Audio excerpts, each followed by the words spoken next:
Assalamualaikum warahmatullahi wabarakatuh. Selamat datang kembali di channel Mr. Zack Pendongeng Horor. Halo, apa kabar teman-teman sekalian? Semoga kita semua selalu diberkahi oleh Allah dengan kesehatan yang prima, rezeki yang luas, kemudahan, keberkahan, dan kebahagiaan di dunia dan akhirat. Amin amin ya robbal alamin. Ada sebuah cerita yang Mr. Zack dapat ya. Sebut saja tokoh dalam cerita ini kita samarkan sebagai Mas Agus gitu ya. Cerita ini terjadi ketika Mas Agus masih sekolah kira-kira SLTA ya, tahun 90-an. Jadi di tempat tinggal Mas Agus ini ketika itu boleh dibilang jalan yang ada di lokasi tempat tinggalnya itu jalannya jelek gitu ya, jalannya jelek, kemudian berlubang di sana sini gitu. Dan kebiasaan anak-anak muda tahun 90-an tuh ya, ketika belum ada gadget itu biasanya kalau malam libur itu biasa yang cowok terutama itu nongkrong di pinggir jalan sambil main gitar gitu ya. Kegiatannya nggak ganggu orang gitu ya, nggak yang positif lah, nggak minum-minuman keras, hanya di pinggir jalan bawa gitar nyanyi-nyanyi gitu. Sampai suatu ketika jalan yang biasa dipakai buat nongkrong ini oleh negara itu direnovasi atau diperbaiki gitu ya, diperbaiki dan dijadikan jalan yang sangat halus gitu ya. Jadi kegiatan tongkrongan Mas Agus dan kawan-kawan ini agak berpindah gitu ya, berpindah kira-kira agak masuk ke dalam di sebuah semacam kayak pos kamling gitu ya, sambil main gitar gitu. Nah, karena jalan itu di aspal ulang, diperbaiki oleh negara, maka sedikit banyak bahkan sampai malam dikebut pengerjaannya ya. Jadi sedikit banyak warga di situ tuh kalau malam itu ada yang jualan, kemudian ada yang bekerja juga kan, membantu pengerjaan jalan itu. Tapi sebelum kita lebih jauh ke dalam cerita, seperti biasa Mr. Zack ingin mengucapkan banyak-banyak terima kasih kepada teman-teman yang sudah mendengarkan cerita ini, yang sudah sudi klik, yang sudah like, share, komen, dan subscribe. Hal jazaul ihsani ilal ihsan. Tidak ada suatu balasan atas kebaikan kecuali kebaikan itu sendiri. Bagi teman-teman yang sudah berbuat baik, semoga kebaikan teman-teman dibalas oleh Allah dengan kebaikan yang lebih baik lagi.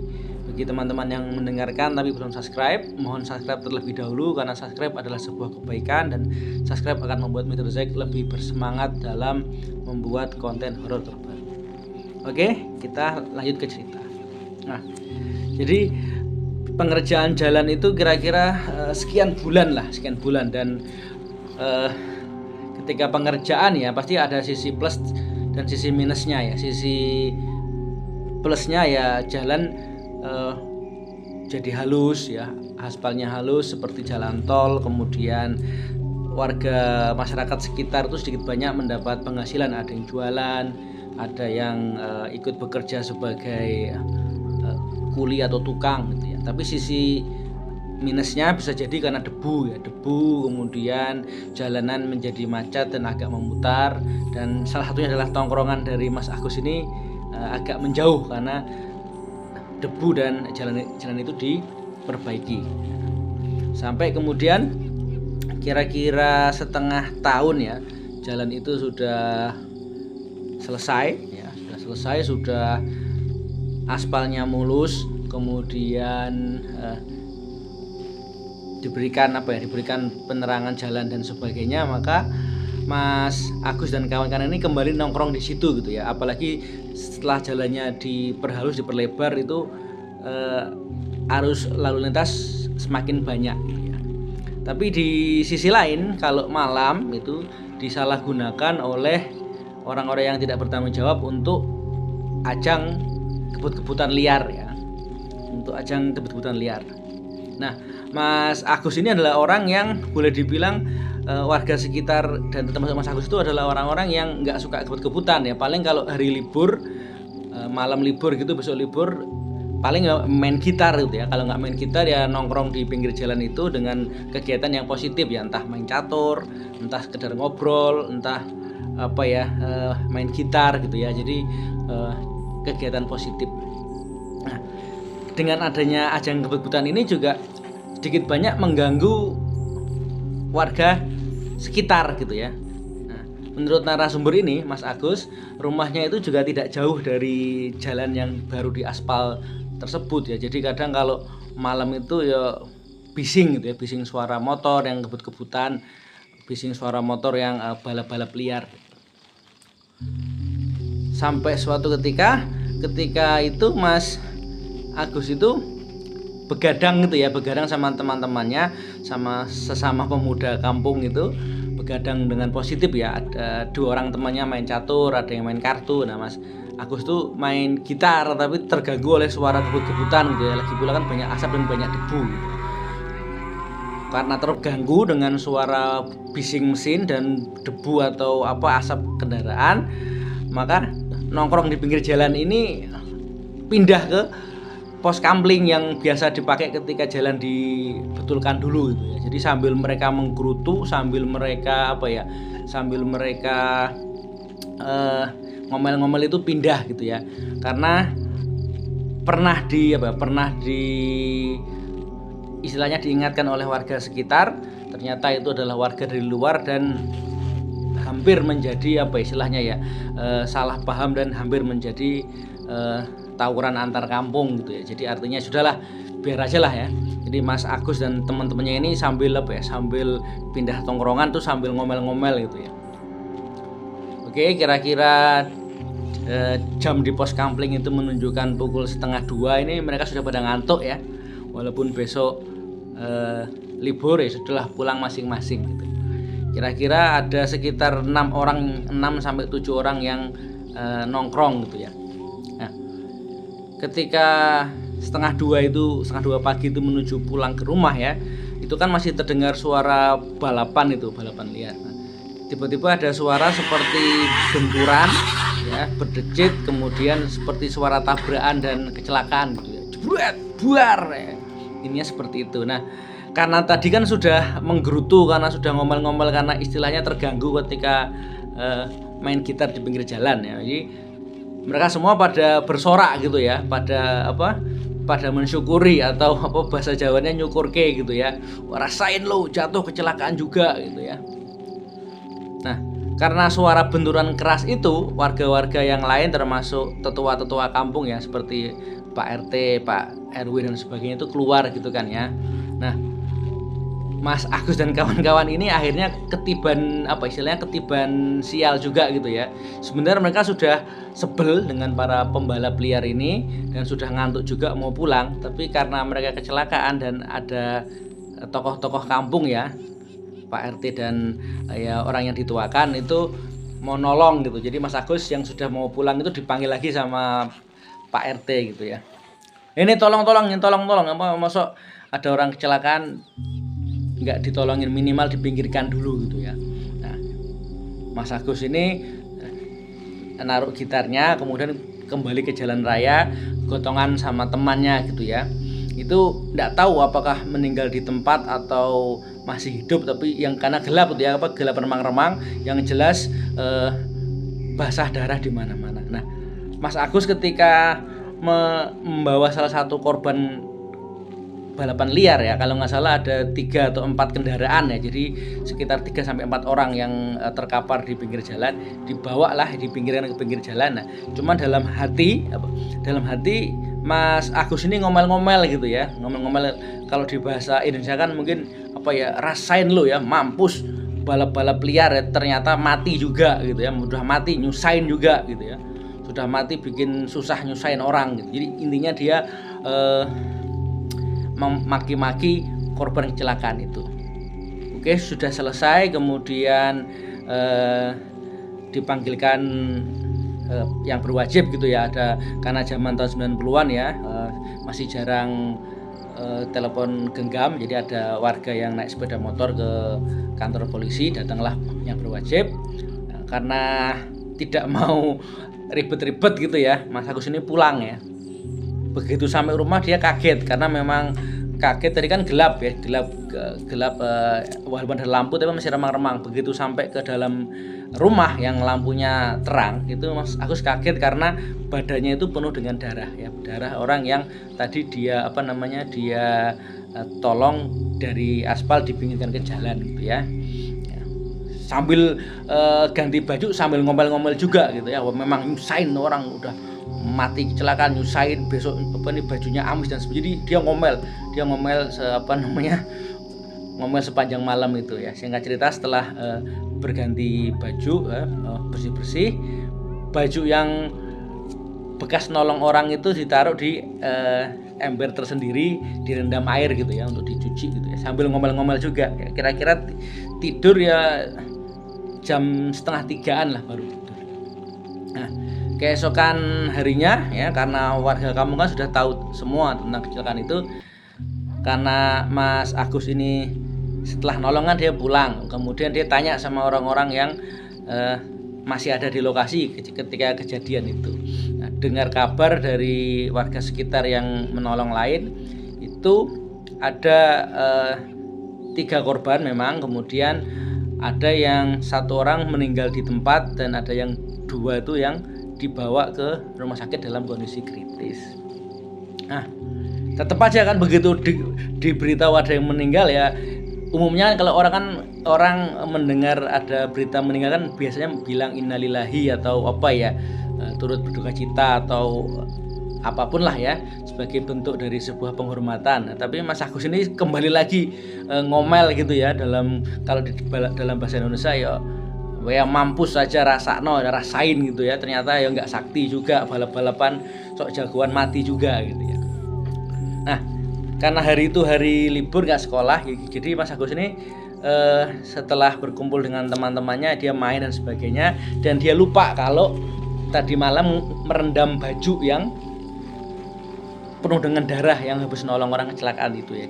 Dia lupa gitu ya. Dia sampai rumah kira-kira ya menjelang maghrib ya.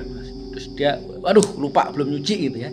Karena kan kalau dicampur dengan baju lain takutnya kan amis darah ya.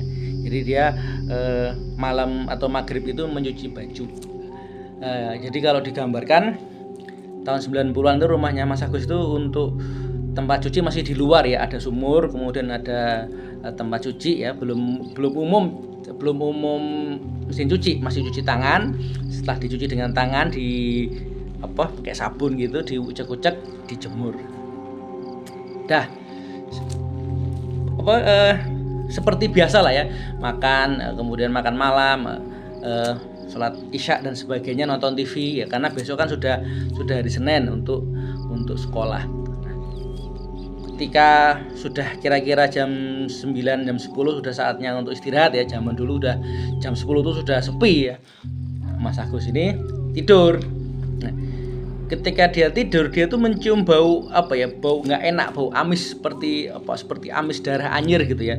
Mas Agus ini dari dia sudah terbaring di tempat tidur, dia tuh sempat bangun, kemudian dia mencium tubuhnya gitu ya. Kok bau anyir gitu? Apa jangan-jangan saya mandi nggak bersih gitu loh.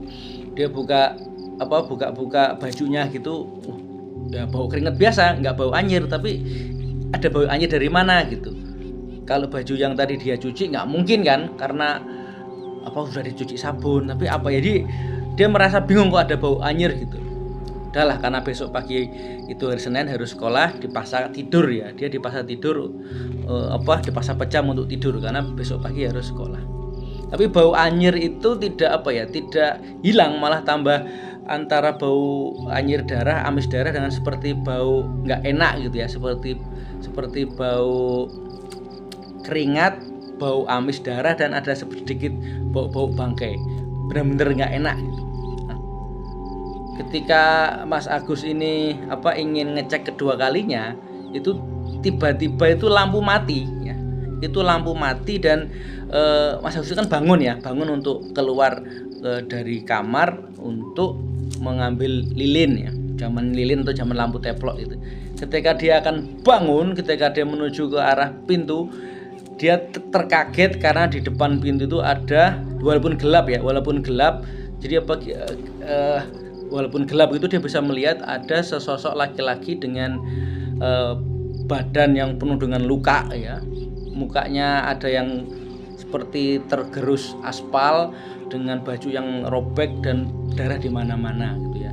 Dengan suara parau, orang itu seperti marah gitu ya, seperti marah, bahwa intinya seperti ini, kamu maki-maki aku gitu, kue ngelok kayak aku gitu, kamu menghina saya, sekarang saya datang, maumu apa karepmu gitu. Jadi si sesosok yang penuh dengan darah-darah, badan compang-camping itu seperti marah atau seperti ingin menantang ke Mas Agus ini. Mas Agus ini nggak bisa teriak, nggak bisa gerak, freeze gitu ya. Freeze, dia hanya bisa melihat makhluk itu dengan penuh ketakutan ya. Semakin mendekat jadi semakin jelas ya, walaupun gelap mati lampu tapi anehnya bisa melihat. Jadi Mas Agus pun ketika bercerita juga heran, dia mati lampu gelap tapi bisa melihat dengan jelas. Ada makhluk kira-kira setengah meter di depannya ya, mukanya hancur ya, pipinya seperti tergerus aspal, kemudian bajunya sobek, ada luka-luka gitu, sambil dengan suara parau itu ngomong kayak gitu ya. Kalau di bahasa Indonesia kan, kamu sudah menghina saya sudah datang, sekarang maunya apa gitu ya. Orang meninggal bukan didoakan, malah dimampus-mampuskan gitu. Sekian detik nge-freeze itu, entah tiba-tiba ada kekuatan dari mana, Mas Agus itu pertama kali yang keluar dari mulutnya adalah istighfar ya, astagfirullahaladzim, dan kemudian dia bisa mulai membaca ayat-ayat pendek. Ayat yang pertama dia teringat adalah surat An-Nas ya. Mas Agus baca surat An-Nas, dan tiba-tiba makhluk itu seperti kabut ya, memudar seperti kabut, kemudian keluar lewat ventilasi udara gitu. Mas Agus itu nge-freeze gitu ya, dan seperti habis tenaganya gitu.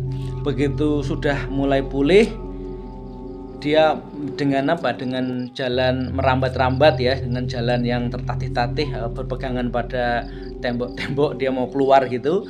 Ketika dia buka pintu, anehnya di luar kamarnya Mas Agus itu lampunya nyala. Jadi kalau dibuka pintunya menghadap ke ruang makan ya, di ruang makan itu lampunya nyala. Dia ngelihat ke ruangan lain, lampunya nyala gitu. Jadi yang mati hanya kamarnya Mas Agus gitu ya.